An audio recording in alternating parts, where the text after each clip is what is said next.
भगवान महावीर तक ये निरंतर तीर्थंकर की परंपरा चलती रही, धर्म तीर्थ का प्रवर्तन चलता रहा।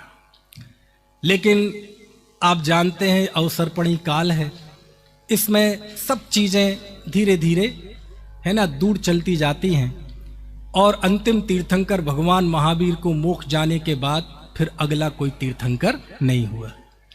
जब इस चौथे काल के 3 साल 8 महीने 15 दिन शेष थे और दीपावली के दिन भगवान महावीर को मोक्ष हुआ, उसके बाद आगे के 62 साल में 3 अनुबद्ध केवली हुए।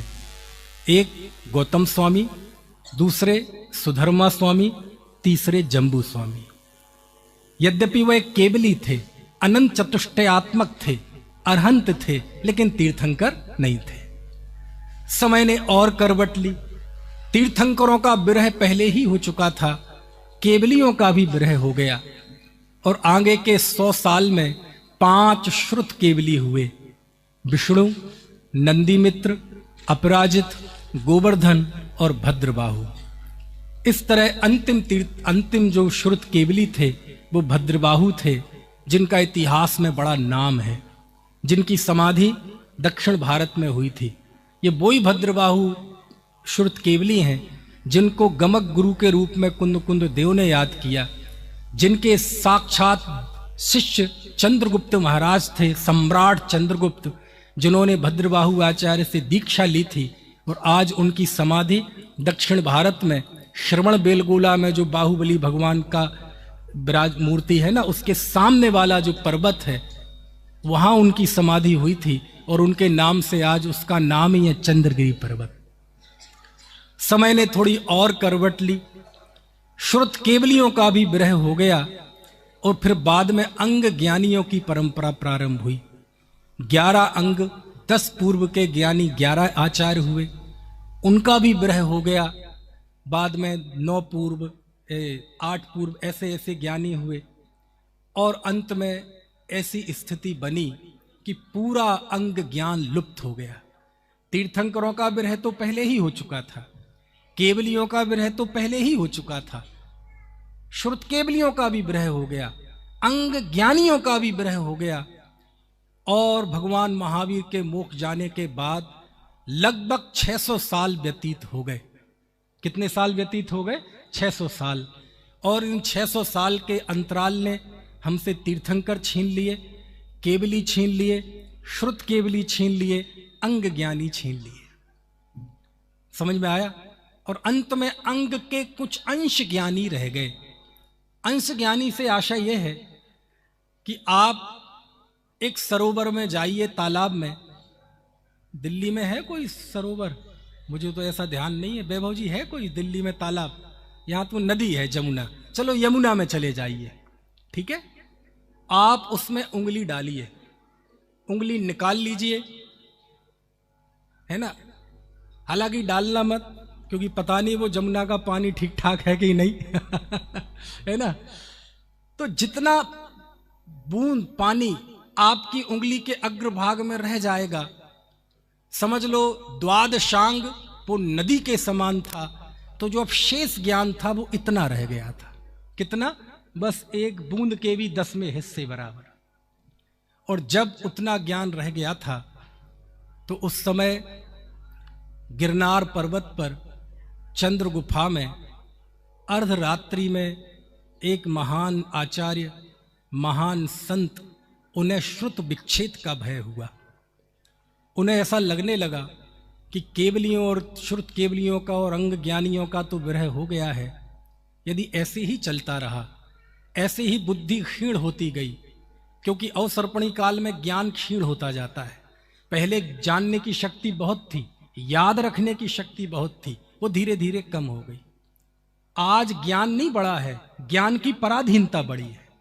आज आपसे मोबाइल छीन लिया जाए, आप संसार में सबसे ज्यादा निपट अज्ञानी आप अपने को महसूस करेंगे। समझ में आए ना? है?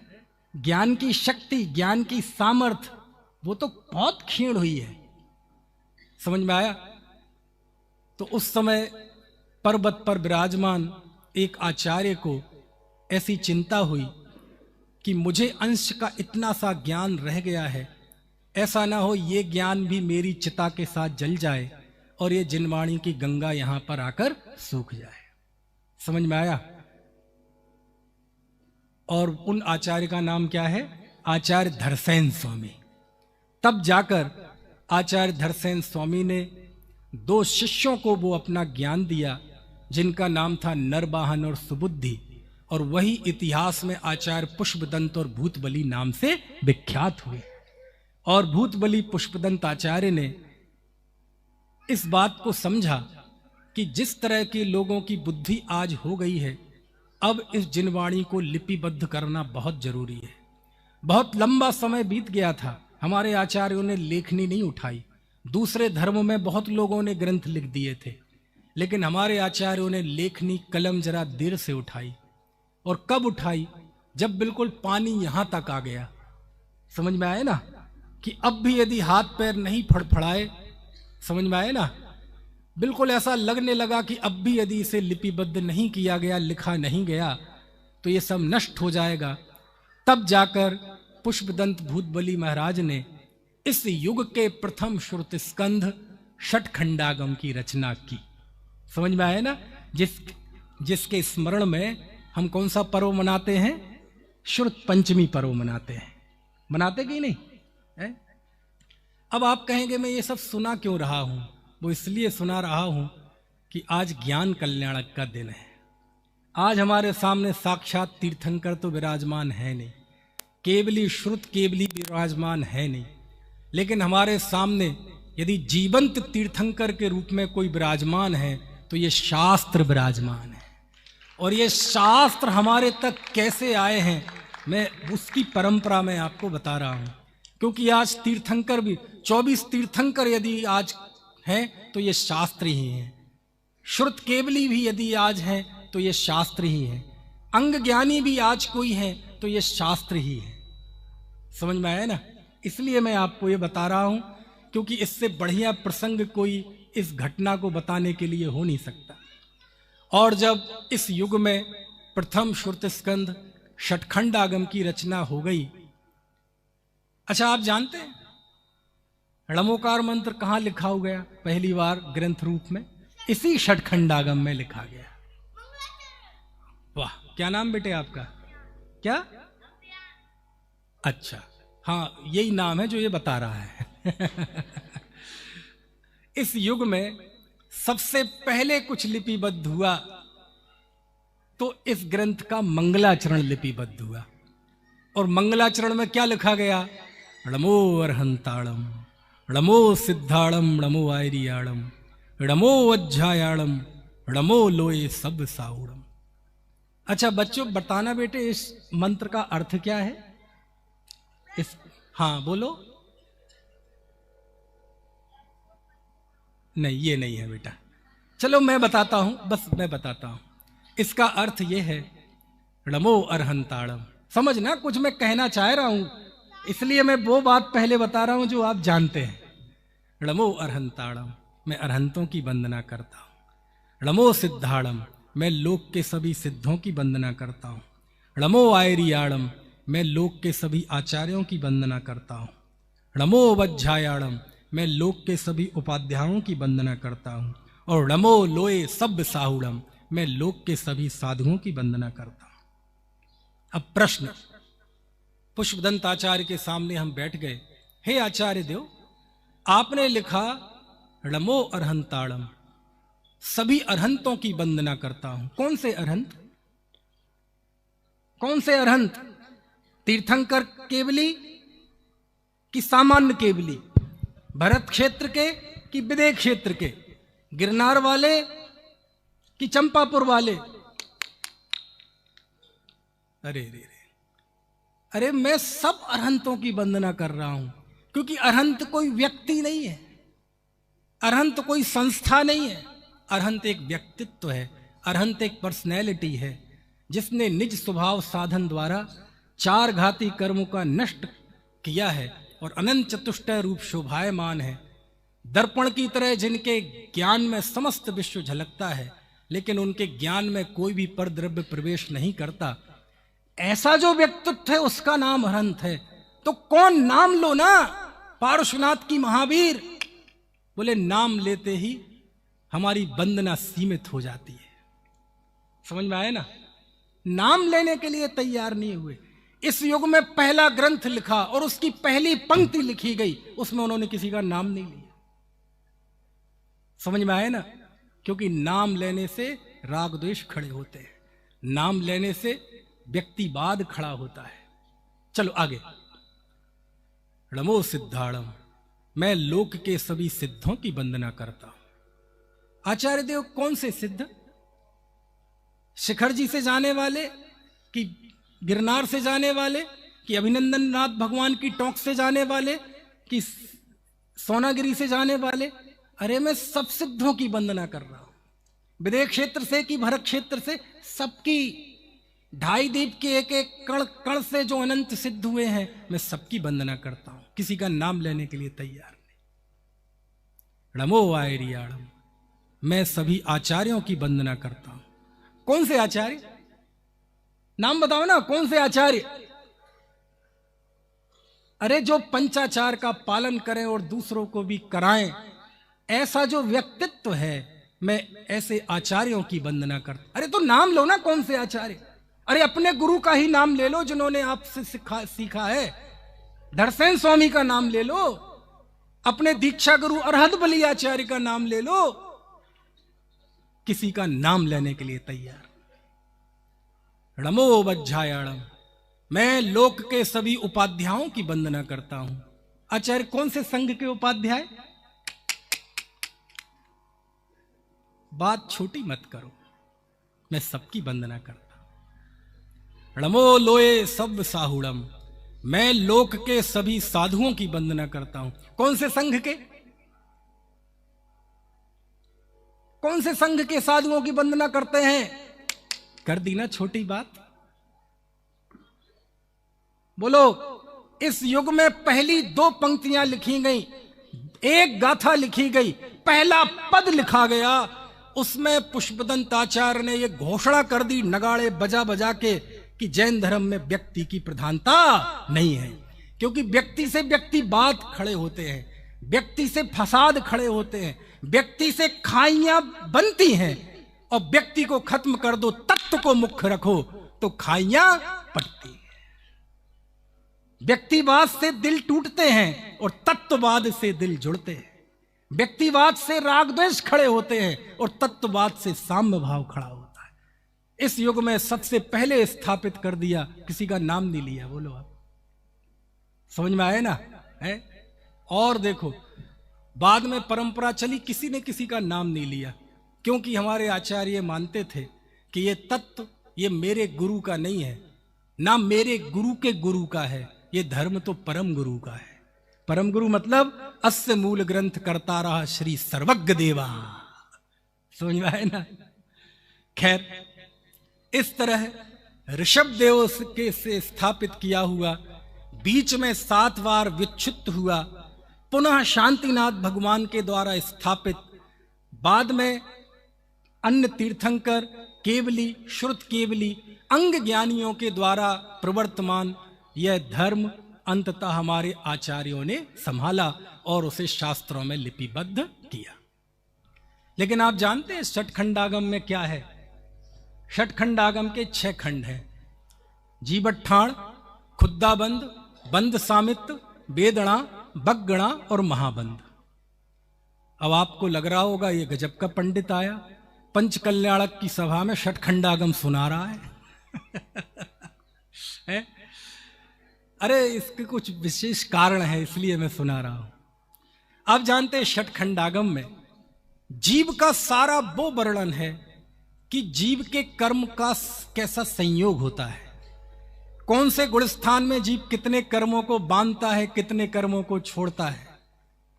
4 गति, 84 लाख योनियां, 8 कर्म, उनकी 148 प्रकृतियां, प्रकृतिबंध, प्रदेशबंध, स्थितिबंध, अनुभागबंध, नर नारक आदि पर्याय। जीव इस संसार में कहां कहां रहता है, क्या क्या करता है, ये सारे उसका जो परिभ्रमण का बंधन का कथन है वो इस षटखंडागम में है। समझ में आया? लेकिन उसके बाद एक महान आचार्य हुए कलिकाल सर्वज्ञ आचार्य कुंद कुंद देव। कलिकाल सर्वज्ञ आचार्य कुंद कुंद देव जब हुए, उन्हें गुरु परंपरा से षटखंडागम का ज्ञान हुआ। एक और था कसाय पाहुड़, वो भी सैद्धांतिक ग्रंथ था, उसका ज्ञान हुआ। और जब उसको सीखा उन्होंने, तो कुंद कुंद आचार्य की चिंता में एक बात आई कि 8 कर्म, 148 प्रकृतियां, प्रकृति बंद, प्रदेश बंद, स्थिति बंद, अनुभाग बंद, नर नारकादि पर्याय, 1 इंद्रिय, 2 इंद्रिय, 3 इंद्रिय, 4 इंद्रिय, 5 इंद्रिय, जीव, ये सारा विषय, ये ज्ञान का विषय तो हो सकता है, लेकिन दृष्टि का विषय नहीं हो सकता। ये जानकारी का विषय तो हो सकता है, लेकिन इसके आधार से धर्म की प्राप्ति नहीं हो सकती। तब कुंद कुंद देव ने यह संकल्प लिया कि पूर्वाचार्यों ने जीव का बंध की ओर से कथन किया है, मैं निर्बंध आत्मा को बताऊंगा। पूर्वाचार्यों ने जीव का संयोग की तरफ से कथन किया है, मैं स्वभाव की ओर से कथन करूंगा। पूर्वाचार्यों ने जीव का व्यवहार से निरूपण किया है, मैं परमार्थ से निरूपण करूंगा। पूर्वाचार्यों ने ज्ञेय तत्व बताया है, मैं ध्येय तत्व बताऊंगा। और तब जाकर कुंद कुंद देव ने लेखनी उठाई और 84 ग्रंथों की रचना की, जिसमें आज प्रवचन सार, समय सार, नियम सार, पंचास्तिकाय, दंसण पाहुड़, सुत्त पाहुड़, चरित्र पाहुड़, बोध पाहुड़, मोक्ष पाहुड़, भाव पाहुड़, लिंग पाहुड़, सील पाहुड़, बारसाणु बेखा, 10 भक्ति, रैण सार, ये आज ग्रंथ उनके उपलब्ध है। समझ में आए ना? इस तरह इस युग में 2 शैलियों को लिपिबद्ध कर दिया गया। भूतबली पुष्पदंत आचार्य के द्वारा सिद्धांत की शैली और अध्यात्म की शैली का शिलान्यास किसने किया? कुंद कुंद देव ने किया। समझ में आए ना? लेकिन अभी काम पूरा नहीं हुआ था। जिन वाणी की बहुत सारी शैलियां थीं, जिनका शिलान्यास होना अभी बाकी था, समझ में आए ना, वो जरूरी थी। अभी सिद्धांत और अध्यात्म की शैली तो हो गई, लेकिन न्याय शैली बची हुई थी, करणानियोग की शैली बची हुई थी, श्रावकाचार, श्रमणाचार, चरणानियोग की शैली बची हुई थी। अभी पुराण नहीं लिखे गए थे। समझ में आए ना? है? उस समय हमारे एक बड़े महान आचार्य हुए, जिनका नाम था पट्टकेर स्वामी। उन्होंने, उनकी चिंता में यह बात आई कि कुछ भी हो, अध्यात्म तो लिखा जा चुका है, लेकिन जिन धर्म को जीवंत यदि कोई रखता है, साक्षात जिन धर्म यदि कोई है, तो वह मुनि जीवन है। तो क्यों ना एक बार मुनि चर्या को क्रमशः लिख दिया जाए, ताकि ये पंचम काल के अंत तक इस ग्रंथ के दीपक के द्वारा सारे साधक प्रकाशित होते रहे। और उस युग में ये बात चल रही है, आज से लगभग 2000 साल पहले की।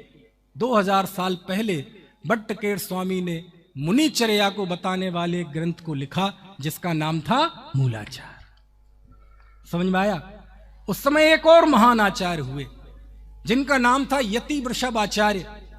उन्होंने देखा कि सिद्धांत लिखा गया, अध्यात्म लिखा गया, श्रमणाचार लिखा गया, लेकिन अभी एक बहुत बड़ा सेक्टर बाकी है, जो इसे करणानियोग कहते हैं, गणित कहते हैं। तब जाकर उन्होंने लगभग 5000 से भी अधिक गाथाओं का एक विशाल ग्रंथ लिखा, जिसे कहते हैं तिलोय पंडिती। उसमें उन्होंने तीनों लोकों के 1-1 इंच का वर्णन किया। उसमें उन्होंने काल परिवर्तन का वर्णन किया, अवसर्पणी उत्सर्पणी का वर्णन किया। और इस देश का प्राचीन इतिहास यदि आपको जानना हो, तो आपको तिलोय पंडिती जाना पड़ेगा, ज्ञान विज्ञान का भंडार। और आपको जानकर आश्चर्य होगा, बाद में जितना पुराण साहित्य विकसित हुआ, जितने काव्य लिखे गए, पुराण लिखे गए, जिनके आधार पर हम ये पंचकल्याणक मना रहे हैं, 24 तीर्थंकरों के माता पिता, उनकी पंचकल्याणक की तिथियां, उनके समोषण का विस्तार, उनके वैराग्य का निमित्त, उनके समोषण में कितने श्रावक, कितनी श्राविका, ये पूरा जो टेक्निकल वर्णन यदि कहीं आया है, तो पहली बार तिलोय पंडिती में आया है। समझ में? बाद में जितना पुराण साहित्य लिखा गया, उसका लेआउट, उसकी नींव यदि किसी ने रखी थी, तो यति वृषभाचार्य ने लिखी। समझ में आया ना? उसी दौरान एक और महान आचार्य हुए। समझ में आया? उस समय हमारे ग्रंथों का लेखन प्राकृत में होता था। प्राकृत मतलब आप समझते हैं, बिल्कुल जन भाषा। संस्कृत थी विद्वानों की भाषा और प्राकृत थी जनभाषा, बिल्कुल बोलचाल की भाषा। रिक्शे वाले, ठेले वाले, खेत में काम करने वाले, मजदूर, किसान, ये सब भाषा में बोलते थे। अब दूसरी जगह जाओ तो धर्म कर्म का अधिकार छोटे तबके के लोगों को तो था ही नहीं। वहां तो शूद्र की छाया भी पड़ जाए तो नहाना चाहिए। लेकिन हमारे जिन धर्म में किसी का तिरस्कार नहीं है। यहां तो कहते हैं दलित हो, शोषित हो, उपेक्षित हो, उपहासित हो, जिसे दुनिया ने ठुकरा दिया हो, अछूत कह के उसे जंगलों में भेज दिया हो, कोड़ी हो, कबाड़ी हो, कोई भी हो, जिन धर्म में तो सबका सम्मान है। क्योंकि धर्म का अधिकार किसी वर्ग विशेष को नहीं, धर्म का अधिकार किसी पंथ विशेष को नहीं, जाति विशेष को नहीं, धर्म का अधिकार सबको है। यहां तो कोई चांडाल भी आ गया आचार्य महाराज के समक्ष और वो चांडाल कहता है जी मैं तो मांस खाता हूं। तो बोले बेटे मांस खाना छोड़ दे। बोले ये मैं अचानक कैसे छोड़ सकता हूं? बोले ऐसा कर, कौवे का मांस छोड़ सकता है? कहानी सुनेगी नहीं? अरे तूने कौवे का मांस भी छोड़ दिया, जा बेटे तेरा अविनाशी कल्याण होगा। यहां किसी का तिरस्कार नहीं है, यहां किसी का बहिष्कार नहीं है। जिन धर्म तो उदारता है, सबके लिए है, सबके लिए है, बाड़े बांधने से कुछ नहीं होगा।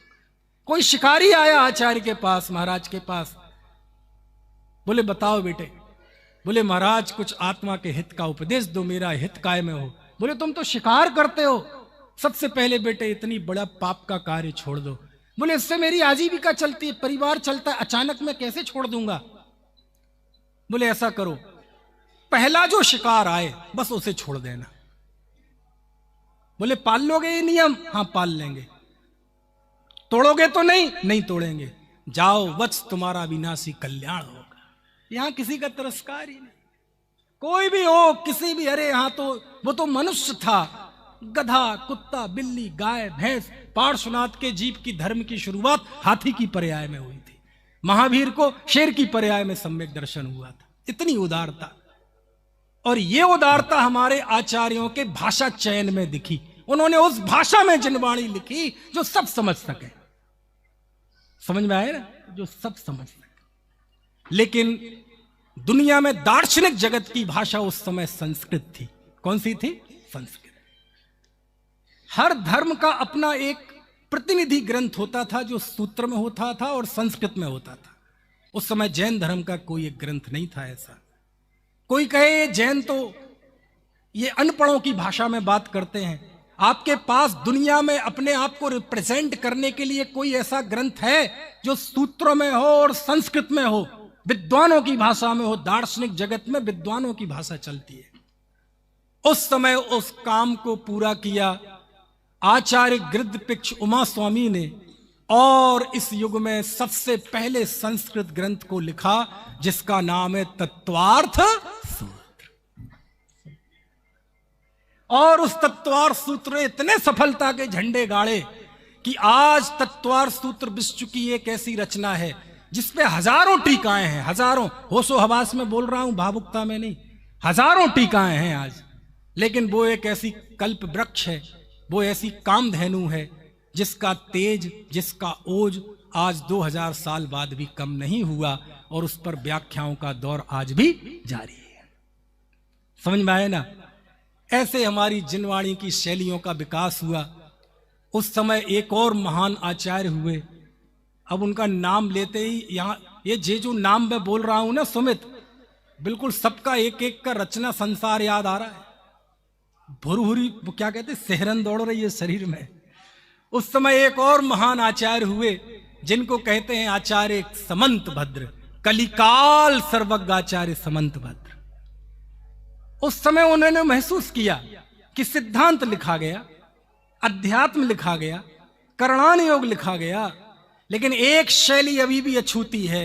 वो शैली है न्याय की शैली। कौन सी शैली? न्याय की शैली। और उस समय समंत भद्र आचार्य ने, जो स्वयं जन्मना जैन नहीं थे, अपने पुरुषार्थ के द्वारा जैन धर्म की परीक्षा की और मिथ्यात्व को छोड़कर जैन धर्म अपनाया, और पूरे भारत वर्ष में घूम घूम कर वो कहते थे कि मैं कुबादियों के मद का खंडन करने के लिए शेर की तरह विचरण करता हूं।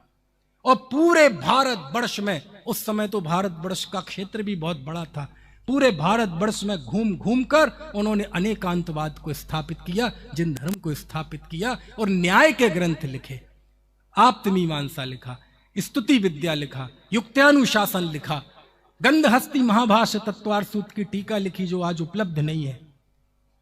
न्याय की शैली का बीजारोपण किया। इस युग में सबसे पहले स्तोत्र किसी ने लिखे तो समंत भद्राचार्य ने लिखे, इसलिए उन्हें आद्य स्तुतिकार कहा जाता है ना। स्वयंभू स्तोत्र लिखा, और मूलाचार्य के रूप में श्रावकों का आचरण तो लिखा जा चुका था, लेकिन अभी धर्म का एक पाया बाकी था। कौन? श्रावक। इस कमी को पूरा किया समंत भद्राचार्य ने, और उन्होंने इस युग के उपास का ध्यान अंग रत्नकर्ण श्रावकाचार्य की रचना की। समझा है ना। ऐसे चलता गया। एक आचार्य हुए रविशेण आचार्य, आज से 1600 साल पहले। उनके चिंता में आया, सब कुछ लिखा जा रहा है लेकिन 24 तीर्थंकरों का चरित्र नहीं लिखा जा रहा है, महापुरुषों का पुराण नहीं लिखा जा रहा है। और उस समय उन्होंने महसूस किया कि इस युग में सबसे ज्यादा चर्चित लोक नायक कौन है? बोले राम। तो उन्होंने रामचंद्र जी को केंद्र में रख के पद्म चरित्र की रचना की, पद्म पुराण लिखा। समझ में आए ना। 8वीं शताब्दी में जिनसेन आचार्य हुए, उन्होंने महापुराण लिखा, फिर उत्तर पुराण, फिर पुराणों की परंपरा चल पड़ी। समझ में आए ना। हमारे आचार्यों ने एक बार लेखनी जरा देर से उठाई, लेकिन जब एक बार लेखनी उठा दी तो वो लेखनी इतनी तेज बही कि जैसे बिल्कुल सैलाब आ गया हो। और यही कारण था कि एक बार भरी सभा में महापंडित राहुल सांकृत्यायन से पूछा, नाम सुना है? बहुत बड़े इतिहासविद, पुरातत्वविद, बड़ा नाम।